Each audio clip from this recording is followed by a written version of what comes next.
इस कमल को जड़ से उखाड़ने का काम करना। ये आदरणीय बहन जी को 5वीं बार मुख्यमंत्री बनाने का काम करना। असली डेवलपमेंट क्या होता है उन्हें हम जरा नोएडा और आगरा का एक्सप्रेसवे दिखाएं। इतने सालों बाद भी। जय भीम।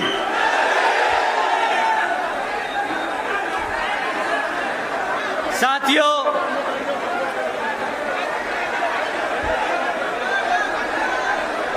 मैं अपनी बात आप लोगों के बीच में रखना तो चाहता हूं, परंतु अगर आप लोग शांति से नहीं बैठेंगे तो फिर जो आदरणीय बहन जी ने संदेश भेजा है आप लोगों को मैं बता नहीं पाऊंगा। तो आप सब जरा शांत हो जाएं। आपके गांव में जो सरकारी स्कूल है, मैं जानता हूं कि हमारे आधे से ज्यादा प्रदेश के लिए वही एक जगह है जहां पे शिक्षा हमारे बच्चों को मिलती है, और वो भी इस सरकार ने छीनने का काम किया। 25,000 से ज्यादा स्कूल बंद किए। और अगर आप इनसे सवाल पूछेंगे, जब ये आप लोगों के बीच में वोट मांगने आएंगे, आप इनसे पूछेंगे कि भाई तुमने 25,000 स्कूल बंद क्यों किए, तो ये पलट कर एक ही जवाब देंगे कि भाई हमारे पास शिक्षक नहीं है पढ़ाने के लिए, स्कूल में चलाने के लिए पैसा नहीं है, हम कैसे तुम्हारे बच्चों को पढ़ाएं। परंतु साथियों, उनको पलट कर सिर्फ एक ही जवाब देना, तुम्हारे पास 7,000 करोड़ है अपना बिलबोर्ड, अपना एड लगाने के लिए, और मेरे बच्चे की जब शिक्षा की बात होती है तो तुम्हारे पास पैसे नहीं उसे पढ़ाने के लिए। साथियों, दूसरा इनको जवाब देना जब ये बोले कि हमारे पास पैसे नहीं है शिक्षक रखने के लिए। अगर तुम्हारे पास पैसे नहीं है शिक्षक रखने के लिए तो 1.5 लाख से ज्यादा सरकारी पद जो शिक्षक के हैं वो खाली क्यों है? क्यों तुमने वो वैकेंसी खोल रखी है? अगर खोल रखी है तो तुम्हारे पास पैसा है, तुमने बस भरा नहीं है। तुम जानबूझ के भर्ती नहीं करते, क्योंकि अगर भर्ती करी तो उनको जाके अपने हमारे समाज के बच्चों को पढ़ाना पड़ेगा। हमारे समाज के बच्चे अगर पढ़ गए तो अपने अधिकारों के लिए लड़ना खड़े हो जाएंगे, लड़ेंगे अपने अधिकारों के लिए।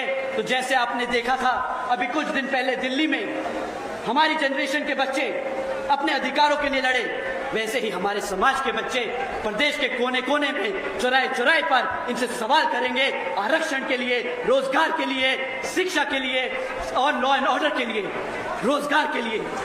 तब इनके लिए जवाब देना मुश्किल हो जाएगा। साथियों, जो सरकार स्कूल बंद कर दे, जो सरकार आपके स्कूलों में पढ़ने वाले टीचरों की भर्ती ना करे, क्या वो सरकार लायक है आपके प्रदेश में सत्ता में रहने के लिए?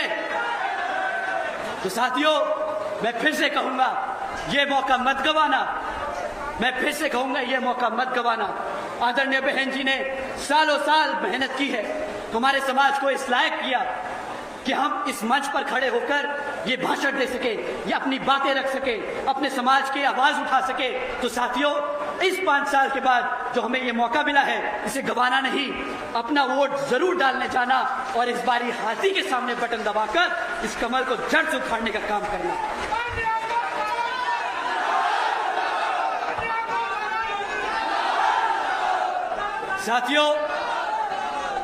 साथियों, इसी भाजपा की सरकार के चलते हमारे समाज के साथ साथ सर्व समाज के बच्चे जो किसी तरह पढ़ लिख कर वर्कफोर्स में घुस भी गए, तो आज हम सब जानते हैं कि उनके लिए नौकरियां नहीं है। ये प्रदेश आंकड़ों को घुमाने में बहुत नंबर 1 है। अगर आप ऑफिशियल डेटा देखोगे तो ये कहेंगे कि सिर्फ 1.5% अनएम्प्लॉयमेंट है, सिर्फ 1.5% अनएम्प्लॉयमेंट है। और इनके हिसाब से अगर कोई हफ्ते में एक दिन पकोड़े भी तल ले, एक दिन रेड़ी भी लगा ले, तो वो भी रोजगार में गिना जाता है।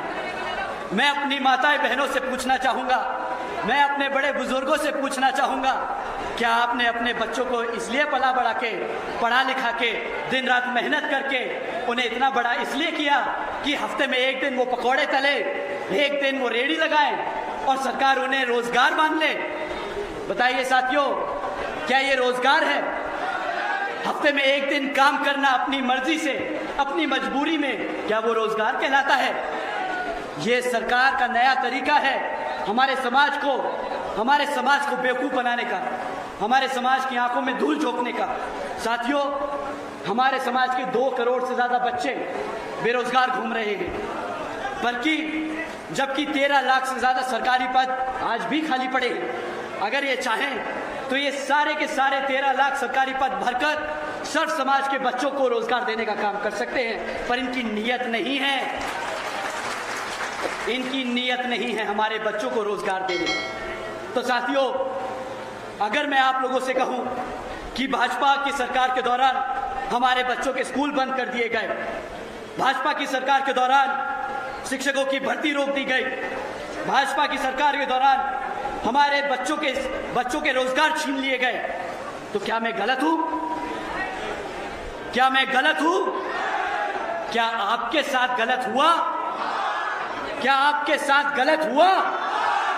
साथियों, अगर आपके साथ गलत हुआ तो इस बारी इस दर्द को अपने वोट में कन्वर्ट करके अपनी आदरणीय बहन जी को 5वीं बार मुख्यमंत्री बनाने का काम करेंगे। साथियों, अब आते हैं इनके तीसरे सबसे बड़े मुद्दे पर, जिसमें ये कभी भी नहीं चूकते। ये कहते हैं कि एक विकसित उत्तर प्रदेश बनाने का काम कर रहे हैं, डेवलपमेंट इनकी सेंटर स्ट्रैटेजी है। पर अगर साथियों मैं पिछले कुछ समय की ही इनकी कमियां आप लोगों के बीच में रख दूं तो शायद इनका नंगा सच आप सबके सामने आ जाए। श्री नितिन गडकरी जी ने बयान दिया था कि 2024 तक भारत की सारी सड़कें ये अमेरिका से बेहतर बना देंगे।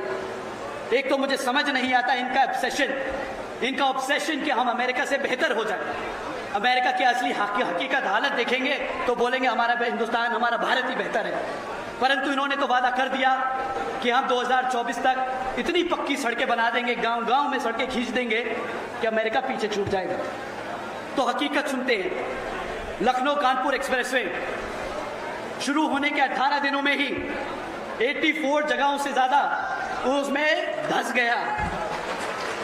4,500 करोड़ से ज्यादा की लागत लगाई थी इन्होंने इस लखनऊ कानपुर एक्सप्रेस को बनाने में। और कहते हैं, मैं तो बस कह रहा हूं जो मैंने पढ़ा है, कि भाजपा के सांसद के भाई की कंपनी थी वो। अब जरा कोई सवाल उठाए इस बात पर, क्यों अब मीडिया में इस पे बात नहीं होती? क्यों कोई नहीं पूछता कि देश का सबसे महंगा और सबसे बेकार एक्सप्रेसवे भाजपा के नेता के भाई ने बनाया है?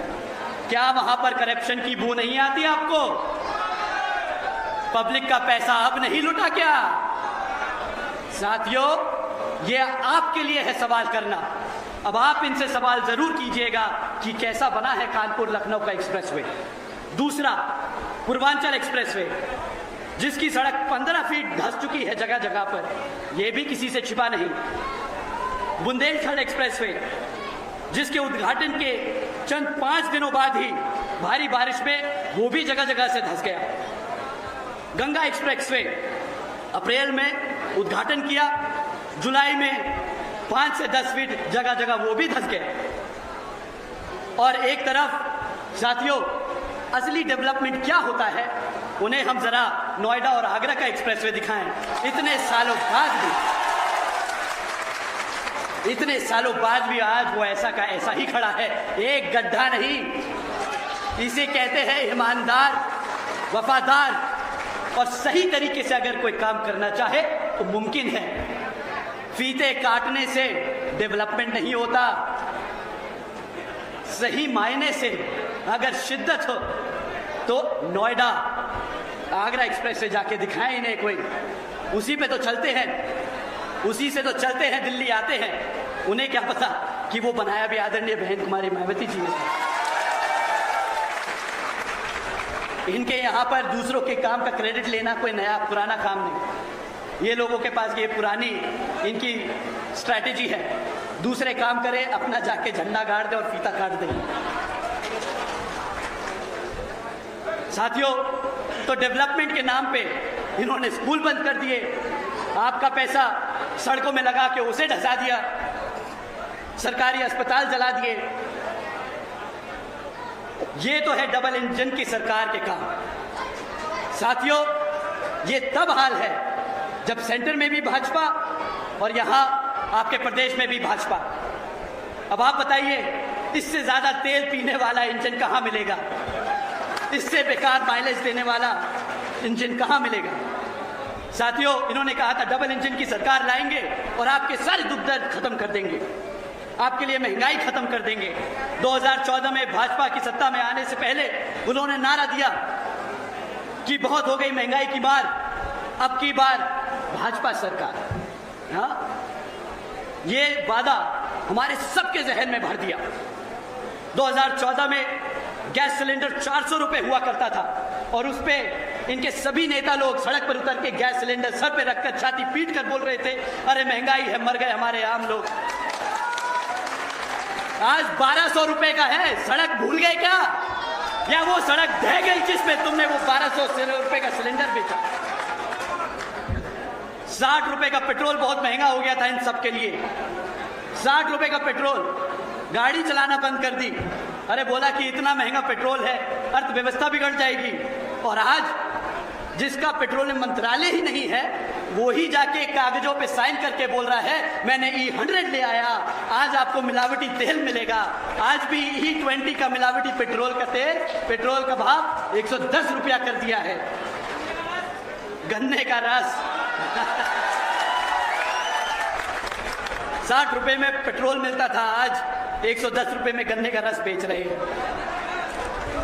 मैंने बहुत लोगों को देखा गन्ने के स्टैंड के बाहर जाके खड़े होके बोलते हैं, अम्मा मैंने तेल तो भरवा लिया है, घर पे लोग आए हैं, उनके लिए भी थोड़ा सा कैन से ही निकाल लूंगा, गाड़ी के पेट्रोल की टैंक से ही निकाल लूंगा। ये तो हाल है इनका। साथियों, तीसरा बड़ा महंगाई का मुद्दा इन्होंने बहुत ज्यादा जोर शोर से पीट के बोला कि डॉलर बहुत महंगा हो रहा है, 60 रुपए का डॉलर है। मंच के ऊपर जाके इन्होंने वो कोई ऐसा मौका नहीं छोड़ा जहां पर बोला कि अरे मैं मुख्यमंत्री रहा हूं, मुझे मालूम है कि अर्थव्यवस्था कैसे चलती है। इन्होंने रुपया डुबोया क्योंकि करप्शन है, इनसे अर्थव्यवस्था नहीं संभली। मैं आप सबसे पूछना चाहूंगा कि आज रुपये का भाव क्या है, जरा बताइए, क्या है आज रुपये का भाव? 98। जब तक आपने 98 बोला वो 100 पार कर चुका होगा। परंतु इनके कैबिनेट में बैठे मिनिस्टर जब इनसे सवाल किया जाता है कि भाई आपका डॉलर 100 रुपए पार करता दिख रहा है, तो बोलते हैं कि इट्स जस्ट अ नंबर, 100 रुपया एक नंबर ही तो है। तो भाई आज से 16 साल पहले जब आप ही की पार्टी 60 रुपए के लिए इतना ढंढोरा पीट रही थी, तब it was not just a number, तब तो आपको अर्थव्यवस्था याद आ रही थी। अब आपकी अर्थव्यवस्था किधर है? अब आपका फॉरेन पॉलिसी